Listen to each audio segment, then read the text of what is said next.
Hi, our guest today is a renowned academician, acclaimed author, and a highly cited researcher. His research falls at the intersection of technology, development, and the global markets. He has immensely contributed in expanding and adding new dimension to the discourse on global markets. A very warm welcome to Dr. Nikhilesh Dholakia, University of Rhode Island, US. Thank you. I'm so happy to be here on the XLRI campus. You're most welcome, sir. So, to begin with, I would like to ask you about your research paper that has been recently published in Management and Labor Studies Journal, Diversity, Technology and Development, New Opportunities for the Global South. So, how can this diversity become an advantage for developing indigenous AI systems, especially large language models, rather than be a barrier? What would your opinion be on this? Well, as you know, AI was developed mainly by big American corporations, and it continues to be dominated by that. Even the Europeans have not been able to produce a significant player. The only big rival in the world are the Chinese companies, but they are, at the moment at least, very heavily focused with the Chinese-speaking universe, although they are beginning to make, companies like DeepSeek, a Chinese company, are beginning to make some forays in the Western world also. India, because of its population size as well as its great interest in technology, has become, for almost all the platforms which are US-based, the second largest user of AI. And so as a result, all these platforms are doing everything they possibly can to provide reasonable access, low prices, sometimes free. For example, Airtel users can get certain platforms free. So those kind of things have been happening at a very rapid pace. What could happen if we let things continue on that trend is that, yes, India would have a lot of AI users, but they would be dependent on those American platforms, and the benefits would largely accrue to those American platforms. When I started looking at AI in India, I found that there were many initiatives which were trying to break from that pattern. For example, IIT Madras has ChatGPT for Bharat. And similarly, there is a Bangalore-based company which is an offshoot of that IIT Madras center called Sarvam AI, and there are many other players. Into IIT Delhi just opened an indigenous AI center. So these are trying to promote AI, which is a lot more accessible to people in India. You realize that in India there are still probably 500 million people who are not that literate with alphabetical ways of reading and writing. On the other hand, they are quite fluent in spoken language, whatever languages they speak. And so all these organizations, whether academic centers or companies, are focusing very strongly, and with the help of the government in Delhi as well as regional and state governments, to develop AI which is suited in terms of spoken interaction and verbal interaction rather than reading and writing. And I think what this is going to do, and if they continue on this path and they continue to maintain the lead over the Western companies are also trying to get into Indian languages, but I think the Indian actors are far ahead in this respect. And if they continue to maintain this lead, I think there is an opportunity for India to become one of the largest, not just users of AI, but innovators of AI in ways which do not exist in the Western world, which is basically rooted in local languages, local culture, local ritualistic pathways, and things like that.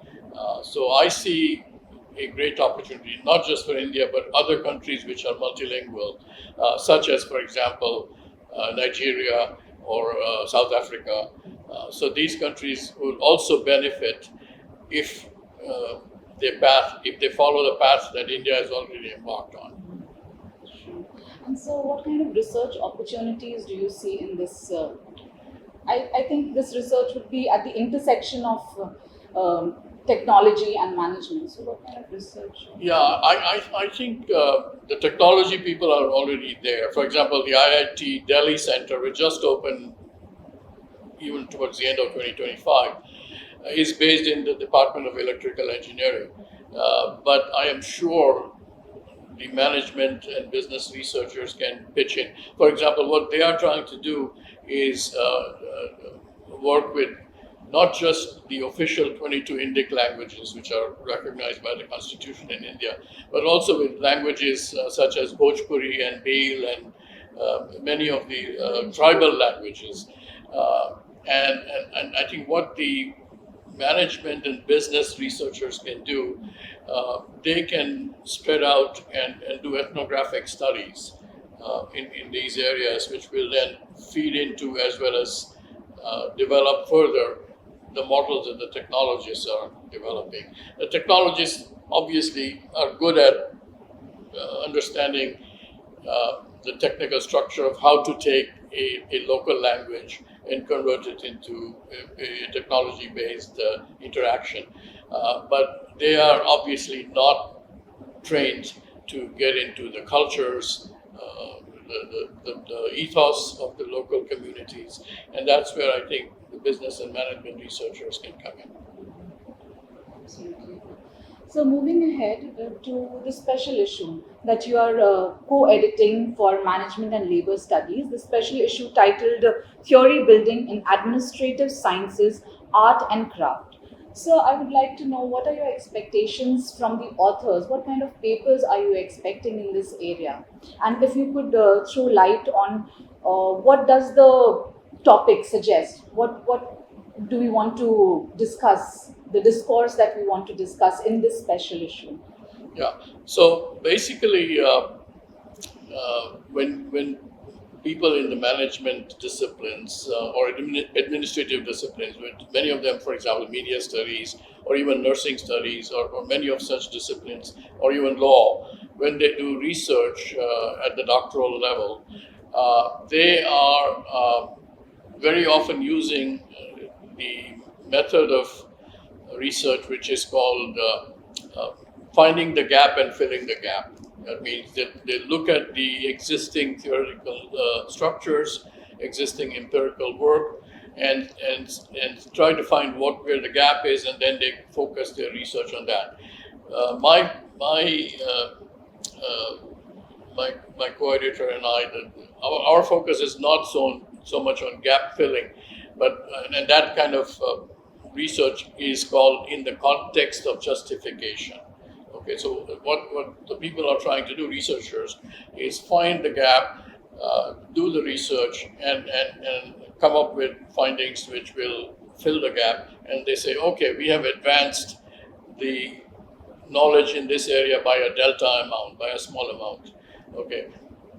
The other side of research is the context of discovery. In that case, you start with a very general idea of where you want to make a contribution. You are not trying to fill any gaps. You are basically taking a context and a phenomenon of interest to you as a researcher and casting the net very wide. And what you're trying to do is get as much information as possible using qualitative and interpretive methods. And once you begin to do that, you begin to zero in on certain ideas which get stronger and more refined as time goes on. It's a longer process, and that's called the context of discovery. So theory building, which is the focus of the special issue, is in the context of discovery rather than the context of justification. And we have already a lot of authors from places like United States from Europe and from Brazil, and from India, who have shown an interest in contributing to this special issue. So we are looking forward to a really good special issue. I'm glad we'll receive a lot of submissions in this area, sir. And I would also like to know the kind of papers.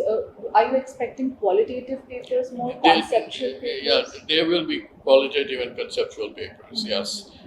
And also, but more, they will be providing guidance to those who want to do research in the context of discovery on how to do it.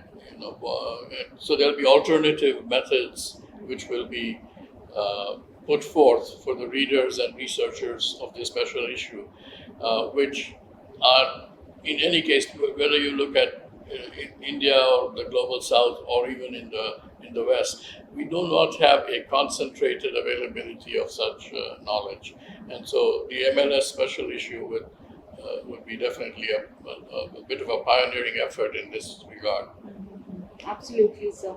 So, and one more thing, that in the global south, if we see, what is the scope, how this research is being accepted, the context of discovery, because as you said, a lot of researchers are not working in this area. So it is growing. I mean, even in the West, it took a while, but now I think about 20 to 25% of good publications in the major journals are in the context of discovery. In India and in Global South, the number is still probably small, but it's growing again. It's the same pattern that we observed in the West. So I don't see that as a problem. And as soon as people in India as well as in other Global South contexts realize that when they publish using very indigenous ways of approaching the topic in the context of discovery, that means with an open mind rather than trying to fill a gap, then they would be recognized globally and they would begin to get cited globally. I think that would provide a good impetus. Because what happens is that when they do the gap filling type research, they're basically taking something that was done in the US or Europe or Australia and trying to kind of do an Indian or Brazilian or Nigerian or South African replication of that, which is okay, it'll get you published, but it won't get you much of an attention worldwide because it's not making new contributions that people will have the aha type of effect, saying, oh yeah, this has not been done. They'll say, okay, this was done 15 years ago in US or in France or in Sweden, and now it was done in India or in Brazil. That's only of minor interest. So my view is that when people begin to do the kind of research that this special issue is aiming at, there will be a lot more global impact. I'm sure, sir, this special issue will, through MLS, it will expand the context of discovery, it will add to the journal and also help us add a diverse perspective to the journal. I'm sure it will help us, sir. Thank you so much, sir, for your insightful opinions, for your letting us know about the special issue, about your research area of interest, sir. It has been a very enriching talk for us. Thank you so much for being a guest, for being here at XLRI with us. Thank you, sir. Good luck to the journal. Thank you, sir.